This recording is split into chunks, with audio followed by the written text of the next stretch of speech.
Vou contar mais uma linda história a partir de agora. Só que eu quero fazer antes um pedido para você. Se inscreva no canal. É um gesto tão simples para você e tão significativo para o canal. Entra no canal, se inscreva, curta, põe o teu joinha, acione o sininho. Para nós isso é muito importante. O canal ganha força e muito mais histórias a serem contadas. Por favor, se inscreva no canal. Agora, prepara o coração, porque a história de hoje é linda.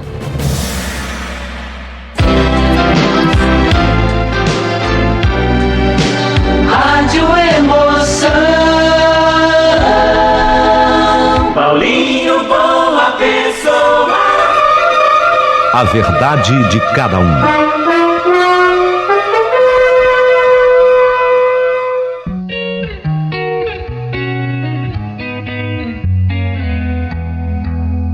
Gente, chegou o momento final dessa história. A linda mulher de um amigo meu. A linda mulher de um amigo meu, a Mirna. Que história! A Mirna envolvida direto com a Fabi, a esposa dele que nos escreve, o Edmário, que é conhecido e popular como Ed, conhecido como Ed.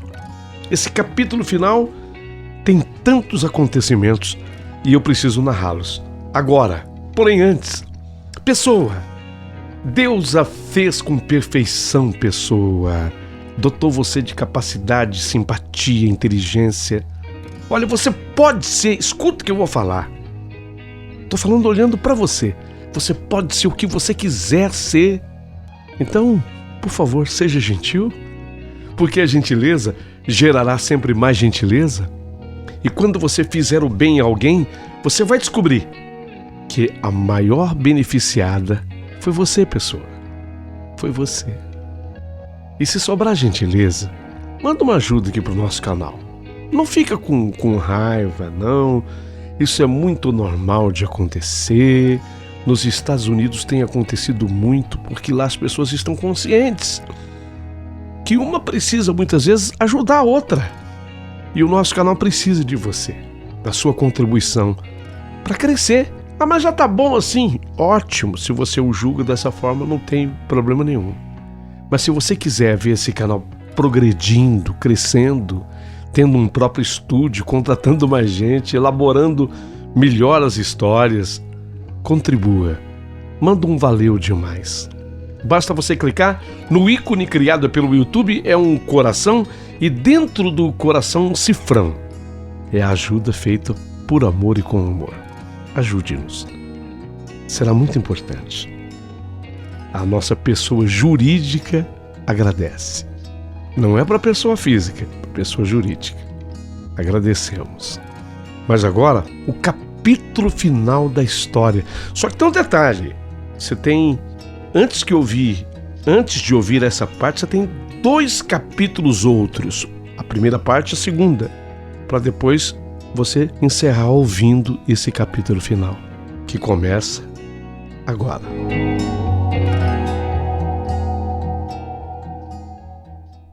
Eu acompanhei a minha mulher e a Mirna até o carro da Mirna. E acenei quando elas saíram. Observei que a Mirna, como o carro era dela, saiu dirigindo de casa. Voltei para a cama, ainda era muito cedo, 4 da manhã, mas eu fiquei muito agitado, eu não conseguia mais dormir. Dia claro, me levantei e coloquei tudo em prática. 9 da manhã, coloquei meus filhos no carro e rumei para a casa da tia Elzi. Os deixei lá. E avisei, daqui a pouco chega o Erlon para se juntar a vocês. Mas quando eu cheguei em casa, tinha uma viatura da polícia com o giroflex ligado e parada em frente ao portão da minha casa. Meu Deus, o que era aquilo? O que teria acontecido? Meu coração até sentiu um solavanco na hora. É aquela velha história. Polícia é para quem precisa de polícia. eu não fazia absolutamente nada de errado. E a visão de uma viatura policial em frente à minha casa era coisa que me assustava, lógico. Os 2 policiais estavam fora do carro de polícia e um deles segurava uma prancheta onde estava preso um papel. Ele lia e conferia a numeração da casa, este policial. O outro logo observou que eu chegava ali. Então a primeira coisa que eu fiz foi dizer: pois não, seu policial, pois não, senhor, aconteceu alguma coisa? O policial me olha e diz: o senhor mora aqui? Sim, senhor, eu fui levar minhas crianças numa estação de férias e tô voltando de lá agora. Mas eu moro aqui, sim senhor, é minha casa. O senhor conhece Fabiana? E ele disse o nome completo, sobrenome. Fabiana disse o nome completo. Sim, ela é minha esposa, ela é minha mulher. Por quê? É sua mulher. É que ela sofreu um acidente na BR-060, chamada agora de Governador Henrique Santilo. Esse acidente foi hoje cedo, por volta de 5h15 da manhã, no trevo de Anápolis. E eu vim aqui comunicá-lo. Meu Deus, o mundo parecia girar ainda mais veloz do que o giroflex da viatura policial. Eu não acreditava no que eu estava ouvindo. Eu sabia que a presença da polícia ali naquelas horas devia ser 9h40 da manhã de uma segunda-feira. Não podia ser coisa boa, um acidente. E nessa fração de segundos, até que eu voltasse a fazer uma pergunta, ou o policial voltasse a falar, tanta coisa passou pela minha mente. Eu pensei: será que a Fabi está morta? Será que a minha mulher, a Fabi, está morta? E só de pensar nessa possibilidade, eu senti calar aquele sentimento de culpa dentro de mim. Afinal, em nosso quarto, tudo estava preparado, armado para eu filmar o que nele se passasse na minha ausência, ou que se passava na minha ausência. Afinal, eu tinha comigo a certeza de que ela vinha me traindo com a sua amiga Mirna. Só me faltava a prova cabal, a prova final, aquela com a qual eu pretendia desmoralizar as duas e arrancar delas todos os direitos, incluindo os filhos. Pensar nisso agora aumentava a minha angústia e fazia revirar o meu estômago. Eu temi vomitar na frente dos policiais. Eu não sei como tudo isso coube naquele curtíssimo espaço de tempo, e quando eu voltei a olhar para o policial, portador das terríveis informações, ele leu meus pensamentos e falou: a sua mulher está internada no hospital de Anápolis. De certa forma, isso aliviava-me um pouco. Se o policial estivesse certo, significava que a minha mulher, a Fabi, estava viva. Foi quando eu falei: mas ela estava com uma amiga que dirigia o carro. O policial olhou para a prancheta, olhou de novo para mim e falou: olha, a informação que eu tenho era que... não sei, mas a informação que eu tenho era que quem dirigia o carro era sua mulher, a Fabiana. Mas ela estava mesmo acompanhada, assim, da senhora Mirna. E aí ele falou o nome completo da Mirna. O senhor a conhece? Sim, conheço muito. Conforme o senhor me disse, era amiga, né? Não era parente? Não, quer dizer, amiga, sim, é muito amiga. Elas estavam indo juntas para o aeroporto de Goiânia para buscar o filho da Mirna, o Aaron. Me interrompe de repente o policial. Pois é, Eu fui até a casa da senhora Mirna primeiro, mas lá eu não encontrei ninguém. Eu expliquei para o policial que, de fato, a casa estava vazia. E o policial perguntou se havia parentes dela por perto, e eu respondi que não. O ex-marido estava morando em Buenos Aires e os pais na fazenda em Catalão. E perguntei, e a Mirna? A senhora Mirna, como ela está? Então, essa outra senhora, ela não resistiu aos ferimentos. Ela faleceu no local. Pronto. Era o que faltava para aquele bolo que se formava no meu estômago fizesse o refluxo pelo esôfago, sendo expelido num sufocante vômito. Eu corri para o meio-fio, eu suava frio, eu passava mal, eu quase desmaiei. Eu me lembro depois de ter ouvido a voz do policial perguntando se estava tudo bem comigo, se eu queria ser conduzido até o PS. E eu respondi que não é necessário. Mas imediatamente eu me lembrei que o Erlon já tinha desembarcado há muito tempo no aeroporto de Goiânia. E o menino tinha apenas 11 anos. E devia estar desesperado sozinho e aguardando a mãe que não aparecia e nem podia aparecer. Expliquei esse fato para o policial, que não sabia. E ele passa então um rádio para a central, que por sua vez fez contato com o aeroporto de Goiânia, com a companhia aérea, e Erlon estava em poder e sob a responsabilidade da companhia aérea. Eu estava autorizado a buscá-lo, a depender da aprovação das autoridades policiais presentes lá no aeroporto de Goiânia. E foi o que eu fiz. Passei correndo na casa da tia Elzi. Falei com ela dos acontecimentos últimos. Ela se compadeceu comigo, lógico. Foi solidária, ficou com os meus filhos e eu fui correndo para Goiânia.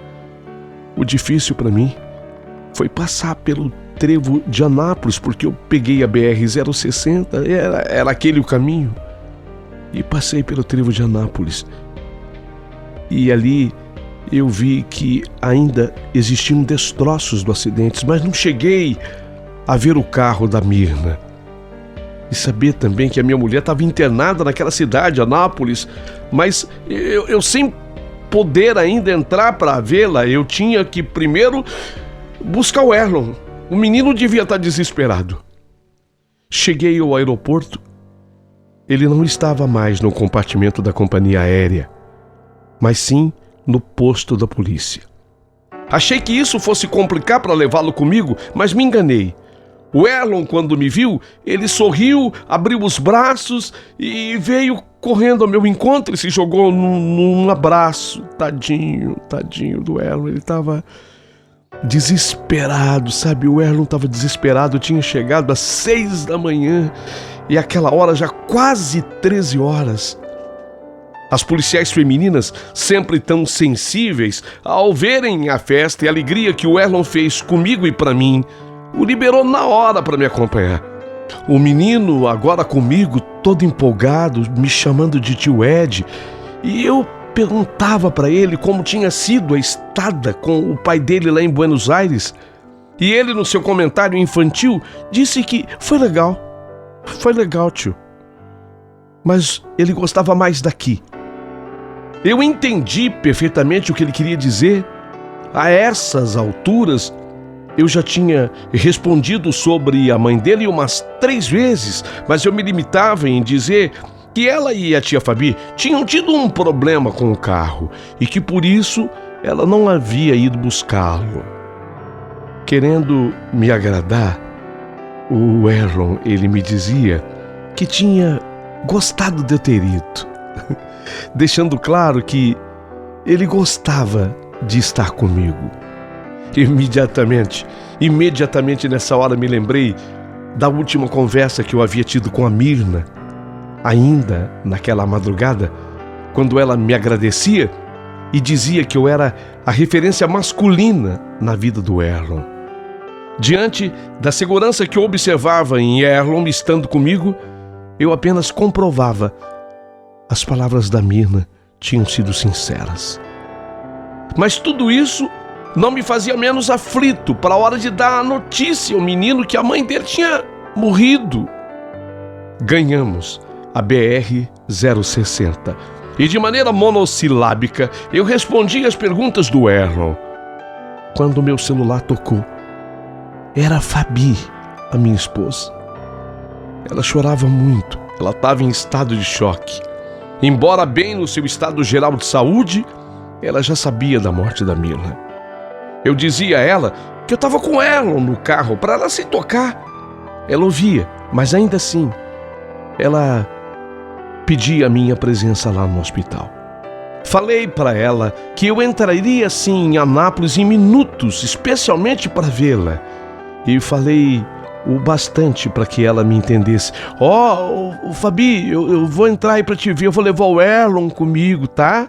Ele tá comigo. Assim você me ajuda a mostrar para ele aquela foto, tá? Você me entende? Fabi me entendeu, mas o inocente do Erlon queria saber de mim que foto era essa. Eu dizia que logo ele saberia. Nesse momento, doía ainda mais o meu coração. No trevo de Anápolis, ainda vi novamente os destroços do acidente. Lágrimas teimosas desceram dos meus olhos, mas ainda bem que o Erlon não percebeu. Em poucos instantes, chegamos ao hospital. Erlon me perguntou aonde que estávamos indo, e eu não podia esconder mais. Então eu falei que a tia Fabi estava no hospital. Ela tinha sofrido um acidente. Ele fez cara de assustado e perguntou se a mãe dele estava junto com a tia Fabi na hora do tal acidente. Nessa hora gaguejei e disse que eu achava que sim, que ela estava junto sim, mas eu não tinha muita certeza. Já tinha estacionado e descemos no carro juntos. Sabia que ele, criança, teria problemas para entrar no hospital. O deixei sentado na recepção e expliquei para a atendente o que se passava. Ela viu o meu estado emocional abalado. Chamou um médico que entendi que era também diretor do hospital. Ele já estava por dentro do assunto e pediu que eu levasse o Erlon, sim, comigo, na visita ao quarto da Fabi. Quando entramos, ainda encontrei a Fabi em choque, desesperada. Ela não conseguiu se controlar, se conter, mesmo estando na frente do Erlon. O menino se assustou mais ainda e ele começou a chorar. Foi quando o médico que tinha ido conosco até o quarto da Fabi, ele pegou o Erlon pela mão e o levou até uma sala no mesmo corredor. Aliás, a sala bem pertinho do quarto onde estava internada a Fabi. Eu fiquei sozinho então com a Fabi, abracei a Fabi. Eu disse que, apesar de todos os pesares, eu estava feliz em vê-la bem. Graças a Deus que você está bem, Fabi. Lamentei também a partida da Mirna, mas aí eu chamei a Fabi à responsabilidade. Ela precisava me ajudar com o Erlon. Fabi, você precisa me ajudar com o Erlon. Você vai ter que se segurar. Você precisa se controlar. Porque ele agora é quem mais precisa de ajuda nesse momento, você entende? Ela mordeu os próprios lábios e vi que era grande a sua dor. Mas sabia que eu tinha razão e se controlou. Foi quando eu fui atrás do Erlon e o encontrei logo na sala vizinha. Ele estava com o médico diretor. Viemos os três e entramos novamente no quarto da Fabi. E desta vez, demos a dura notícia para o menino, que tinha tão somente 11 anos. Erlon, a sua mamãe, filho, foi morar no céu, porque no acidente em que a tia Fabi se feriu, a sua mãe se machucou gravemente, muito gravemente, e morreu. Mas saiba que você jamais estará sozinho, tá, Erlon? Fica assim. Você tem a mim, a tia Fabi, o Júlio, de quem você gosta tanto, a Fê, de quem você gosta também. Você entende? Você sempre terá a nossa família assim, como sua, sabe? Sem contar que você tem o teu pai, Xavier, que mora em Buenos Aires, de onde você acaba de chegar. Você tem a vovó e o vovô, que moram na fazenda em Catalão. Você viu, Erlon? Você viu? Como você não tá sozinho? Quanta gente está com você? Você entende? Nós estamos e estaremos sempre com você. Na hora, e para meu total espanto, o menino Erlon falou: Tio Ed, agora que a minha mãe tá morando no céu, eu quero morar com o senhor, a tia Fabi, o Júlio e a Fernanda. Eu quero morar com vocês. Meu Deus, olha-se repetindo tudo o que a Mirna falou comigo ainda naquela madrugada quase manhã. Essas palavras de Erlon nos fez chorar mais ainda. Daí para frente, correram os trâmites burocráticos normais. Fabi teve alta no dia seguinte pela manhã, a tempo de estar no velório da inseparável amiga Mirna. E realizamos a cerimônia fúnebre de Mirna em Brasília, com a presença dos pais dela, que vieram da fazenda em Catalão. Xavier, não. Ele não veio de Buenos Aires. Alegou que não daria tempo. E isso por si responde o apego que ele tinha com a família. Quase nenhum. De início, os pais de Mirna quiseram levar o Erlon para morar com eles na fazenda. Até conseguiram transferência para uma escola de lá, uma vez que começaria o segundo semestre daquele ano. Mas o menino ficou doente e ele não se adaptou. Era muita mudança para sua cabecinha de apenas 11 anos. Fomos chamados pelos avós do Erlon e fomos eu e a Fabi até a fazenda. Nossa chegada lá representou uma alegria na vida dele, mas tão grande. E o trouxemos conosco de volta para Brasília e em nossa casa e com os nossos filhos. O menino se acendeu e ascendeu. Voltou para a mesma escola e não teve baixa em seus rendimentos escolares. Até pelo contrário, melhorou ainda mais as suas notas. Mas uma coisa era certa: ele queria ficar morando conosco.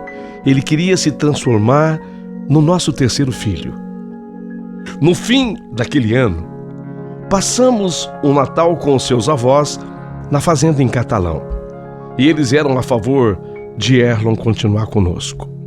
Mas faltava a autorização do pai. Deixamos os nossos filhos com os avós do Erlon e fomos, ainda antes de terminar aquele ano, a Buenos Aires. Fui eu, Fabi e Erlon. Mas durante todo o trajeto, o trajeto a Buenos Aires, durante todo o trajeto o Erlon foi contrariado. Ele dizia que não ficaria nunca com o pai. Houve um momento no voo que o Erlon, criança, dormiu. E percebi a Fabi um tanto inquieta. Foi quando ela me falou: Ed, você ainda terá uma surpresa quando vir o Xavier. Pronto. Na hora eu fui remetido a pensar naquela minha desconfiança, quase certeza de que ela manteve um caso com a Mirna. O Xavier, deveria saber de tudo e ela temia agora que ele me contasse. Talvez fosse isso que ela estivesse tentando me preparar. Tentei dar a oportunidade a ela de me contar antes que eu lá chegasse. Eu dei abertura a ela dizendo: ora, Fabi, então, para que eu não me surpreenda, fala logo você. O que se passa? Eu acho que vai ser melhor assim, vai ser menos dolorido. Ela se manteve enigmática e falou: não te falei nada até hoje. Deixa que ele te conta. Pronto. Me preparei para uma outra cacetada da vida.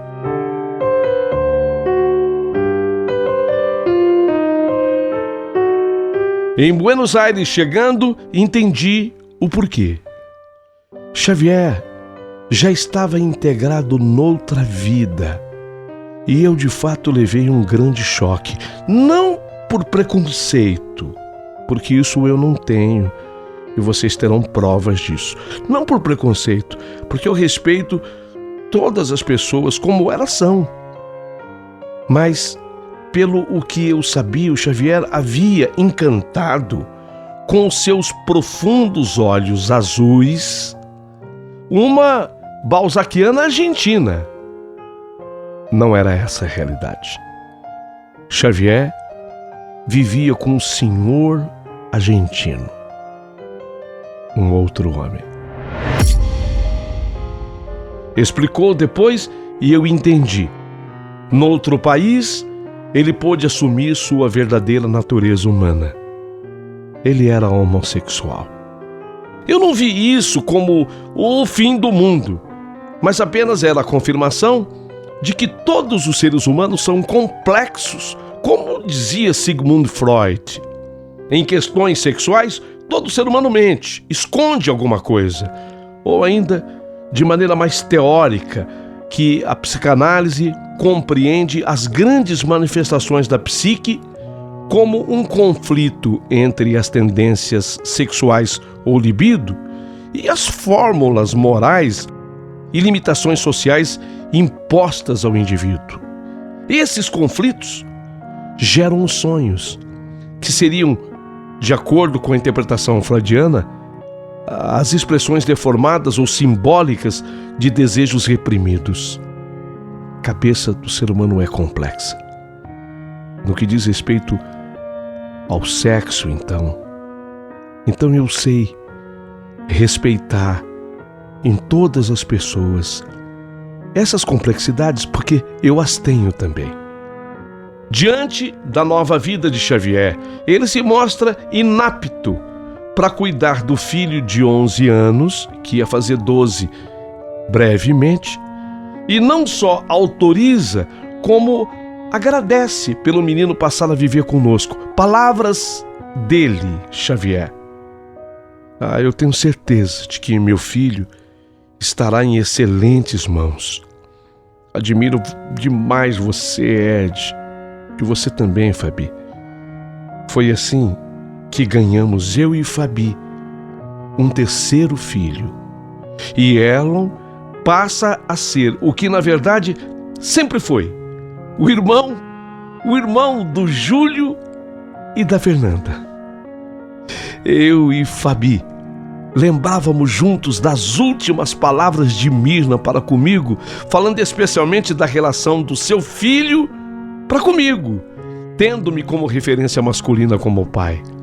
Nesse momento, conforme você que está ouvindo também se recorda, ela até chorou. E eu também me emocionei. Fabi, no dia, estava perto, mas já sabia sobre exatamente o que ela estava falando e sobre o que ela estava falando. O estado de ânimo do menino Erlon na volta da viagem era outro. Ele voltou a ser o menino alegre, feliz de antes. Mas a grande pergunta que se faz aqui, a grande pergunta: continuaria unida a nossa família? Continuaria unida? Eu passo agora a responder essa pergunta. Mas para isso, eu tenho que voltar ao velório da Mirna, para que vocês possam entender.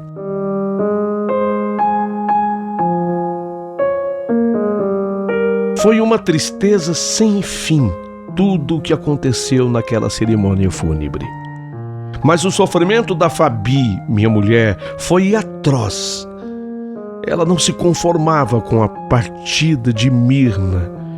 Era desesperador o seu choro e ela gritava que a amava e se sentia culpada porque tinha trocado de direção com ela. Isso mesmo. O policial que falou naquela madrugada lá em casa falou corretamente que quem dirigia o carro no momento do acidente era a Fabi, minha mulher, e não a Mirna. E os motivos serão esclarecidos logo mais. Fique atento. Na hora de fechar o caixão da Mirna, a Fabi pegou aquela foto. Lembram da foto? Aquela que eu já tinha visto na gaveta na casa de Mirna, quando elas estavam de rosto colados, e onde a Fabi havia escrito de próprio punho: juntas para sempre. Então, a Fabi pega aquela foto e deposita a foto no caixão antes dele ser fechado e reitera que elas eram almas gêmeas. Ela diz, textualmente ela diz isso: nós éramos almas gêmeas e vamos ficar juntas na alma e no espírito para sempre. Ela diz isso de uma maneira tão sentimental e verdadeira. E depois completa na despedida da amiga: te amo, Mirna. Eu te amo, Mirna. Eu te amo.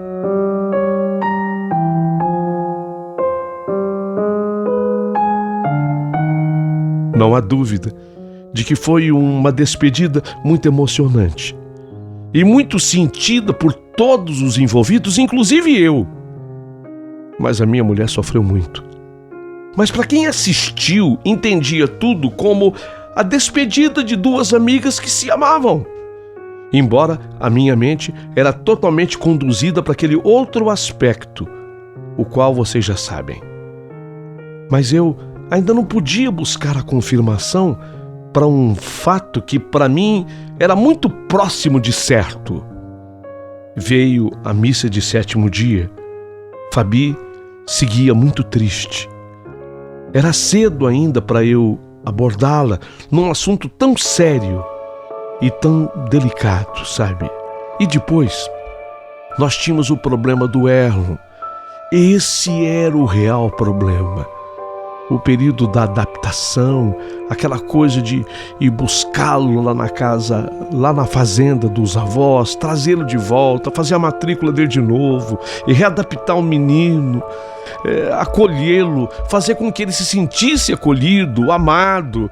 Essa passou a ser a nossa preocupação e assim foram passando os meses, até que chegamos ao fim daquele ano, a passagem do Natal na casa dos avós, do Erlon, e depois nossa viagem a Buenos Aires. Só que teve alguma coisa nesse meio que também chamou demais a minha atenção, e da qual eu falo agora. Foi quando saiu o laudo do acidente. Prestem atenção no laudo do acidente, por favor.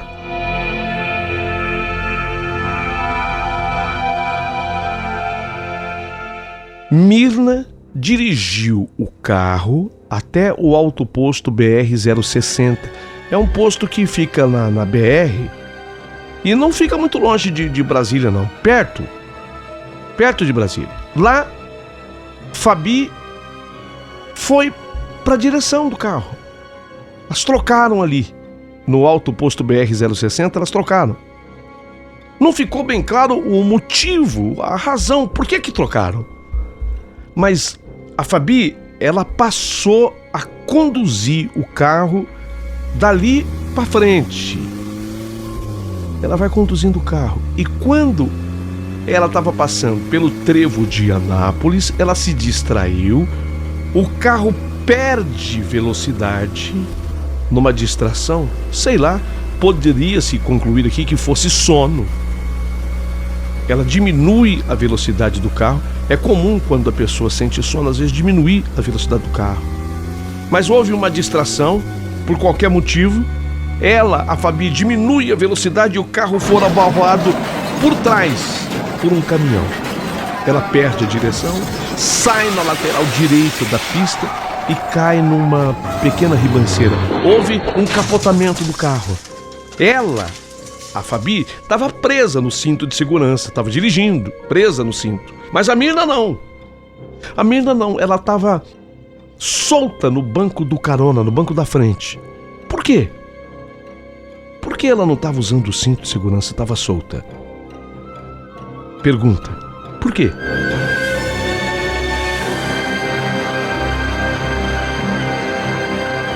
Fora atirada então para fora do carro, sofreu fratura de pescoço e morte por sufocamento, porque a pessoa, quando fratura o pescoço, se sufoca e perde a vida. Foi assim que aconteceu. Sim, havia muitos pontos a serem esclarecidos, especialmente para mim. Especialmente para mim. Mas, depois do retorno de Buenos Aires, quando já tínhamos autorização para ficarmos com Erlon, eu resolvi mexer na câmera que eu havia instalado lá no quarto. Obviamente que a câmera não tinha filmado absolutamente nada, a não ser a mim e a Fabi, porque nós é que passamos a fazer o uso exclusivo do quarto desde a morte da amiga Mirna. Só que eu resolvi não mentir para a Fabi sobre a câmera. Eu iria desmanchar e eu mostrei para ela o que eu havia instalado no nosso quarto. Ela ficou vermelha. Esse dia, inclusive, eu aproveitei. Era um dia de janeiro. As crianças estavam lá na fazenda com os avós do Erlon, que passaram a ser avós também do Júlio e da nossa Fê. Nós estávamos sozinhos em casa, eu e a Fabi. Ela ficou vermelha. E ela entendeu tudo. Tanto entendeu tudo que ela falou: "Você sabia, né, Ed? Você sabia, né?" Fiquei em silêncio. E ela começou a chorar. E me contou. Mirna era lésbica. Sempre fora. Por isso se casou com Xavier, mesmo sabendo da sua homossexualidade. Era uma maneira de livrar a cara um do outro junto às famílias deles. Quando eu acenei com a possibilidade do marido dela se transferir para Buenos Aires, eu, sem querer, apresentei uma solução para ambos, já que eles não eram felizes juntos, apesar do lindo filho que tiveram, o Erlon. Lá, no outro país, o Xavier então se assume como deveria ter feito sempre, desde sempre. E Mirna já estava apaixonada pela Fabi. A proximidade entre as duas facilitou tudo, sem contar o meu tempo de ausência em longas viagens que eu fazia a serviço. Tudo entre elas começa num banho que tomaram juntas em minha casa. Nesse dia, a Mirna pediu desculpas à Fabi, mas não resistiu em acariciar o corpo dela. A Fabi tentou impedir, mas se deixou levar depois. Ela já gostava demais da amiga para impedi-la. Ali e desse jeito nasce o caso. Portanto, era real. Tudo de fato tinha acontecido entre elas. Fiquei sem atitude na hora e apenas falava que não a queria mais. Eu não queria mais a Fabi na minha vida e a recriminava, inclusive, por ter usado as crianças. Falei da conversa que eu tive com a Fê, a Fernanda, nossa filha. Ela não tinha o direito, a Fabi não tinha o direito de fazer isso, de usar as crianças. ela reconhecia o seu erro e me implorava perdão. Eu, ainda irredutível, dizia que não iria perdoá-la, mas eu queria saber mais. Detalhes do acidente. Faltava alguma coisa. Aquele histórico do BO estava incompleto. Ela foi dirigir o carro da Mirna por quê? Por quê? E ela esclarece. A Mirna queria lhe fazer algumas carícias. Então, enquanto a Fabi dirigia, a Mirna, solta no banco do carona, praticamente deixou a cabeça em seu colo, se é que vocês estão me entendendo. Exatamente isso. A Mirna deitou a cabeça no colo da Fabi. No trevo de Anápolis, Fabi, devido à carícia ousada da Mirna, chegou ao êxtase. E aí ela perde o controle e diminui muito a velocidade do carro. Foi quando ela acabou colhida pelo caminhão que vinha na velocidade máxima permitida pela pista. Houve a colisão, batida traseira, o caminhão bateu na traseira do carro. Com a colisão, tudo aconteceu. O desfecho era aquele. Minha primeira ideia era a separação da Fabi. Mas a Fabi não apenas me pede perdão, mas me fez ver que agora com 3 crianças em casa, eu precisaria dela. Eu precisaria muito dela e ela precisaria muito de mim. Um precisaria do outro, mais do que nunca. Que eu a aceitasse, pelo menos por uns tempos. Depois a gente veria como tudo ia ficar. Aproveitamos que as crianças estavam fora e fomos discutindo todas as nossas diferenças.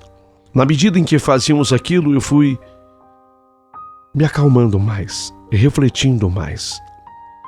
E reflexivo e mais calmo, eu vi depois que a Fabi tinha razão.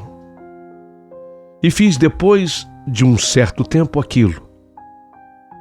Fabi, eu te perdoo. Eu te perdoo, apenas eu quero te pedir uma coisa. Que você não erre mais. Errar uma vez é humano. Eu só não vou admitir que você persista no erro. Porque nós temos, de fato, grande responsabilidade pela frente. Agora são 3 filhos. Você tem razão, eu preciso de você. Você também precisa de mim. Vamos nos unir. Eu te perdoo.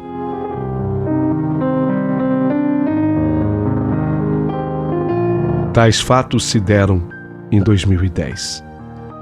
E 12 anos depois, seguimos juntos, unidos, felizes com os nossos 3 filhos. Os 2 meninos, Júlio e Erlon, se formarão em direito agora juntos no fim desse ano. Somos muito orgulhosos deles, que só nos dão alegria. Vamos se formar juntos. O Júlio e o Erlon serão bacharéis em direito e depois seguirão suas vidas profissionais. Nossa amada filha Fernanda, ela conseguiu entrar em medicina numa universidade federal dificílima. Dedicação aos estudos, cabeça boa, inteligência. E ela já vai para o 2º ano, no próximo ano agora, no vindouro ano, ela vai para o 2º ano da medicina. Eu sei que eu chego ao final dessa história de uma forma que muita gente talvez queira julgar-me, julgar a Fabi, julgar a Mirna, julgar o Xavier. Quem é o mais culpado? Quem é que errou mais? Quem foi, sabe, o pior dessa história? Quem é o pior dessa história? Quem é o melhor dessa história? Gente, não se trata disso. Não se trata disso. Não se trata de saber quem é melhor ou pior. Eu quis relatar aqui que todos, por sermos humanos, todos temos os nossos defeitos e falhas. Eu também tive as minhas. Não posso negar que no momento da minha história, e vocês acompanharam, eu desejei a Mirna. Desejei a Mirna como mulher na minha cama, pela sua beleza, pela sua exuberância. Então eu também, tudo bem, isso não aconteceu e nem poderia acontecer, mas passou pela minha cabeça, então eu também tenho a minha parcela de culpa. Não se trata de julgar o mais ou menos culpado, mas se trata de você olhar para o todo da história e observar que a minha união com a Fabi, o meu amor com a Fabi, a minha ligação com a Fabi foi maior do que tudo. E foi essa união que propiciou que cuidássemos de 3 filhos e dignamente educá-los e formá-los. É isso que eu quero que fique como exemplo. Eu quero dizer para você que está ouvindo que, por pior que tenha sido o erro do seu cônjuge, leve em conta o perdão. Leve em conta. Ah, não, porque se errou uma vez, não tem mais conserto, eu não quero mais saber. Será que é assim? Será que isso é regra? Para pensar. Faz como eu fiz e reflita. Olha que, tomado por ódio, eu também pensei em jamais perdoar a Fabi por tudo que aconteceu e da forma como aconteceu. Assim como ela não conseguia se perdoar por se sentir culpada até do que aconteceu com a Mirna. Ela também não se perdoava. Mas tem uma hora que a gente precisa oferecer o perdão. Amplo e restrito significa dizer perdoar a todos e a si próprio. Senão não se vive. Quero o teu comentário, sim. Não tenho medo dos comentários. Por isso eu abri o meu coração e relatei essa história com todo o seu realismo, com todas as suas verdades. Sei que vocês perguntarão.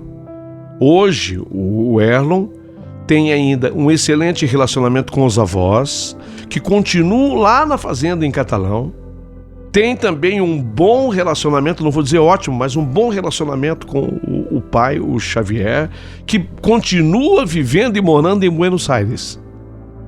Eu agradeço a todos, curtam a história, deem o seu joinha, se inscrevam aqui no canal do Paulinho Boa Pessoa e, se sobrar gentileza, manda um valeu demais pro Paulinho. Ele bem o merece.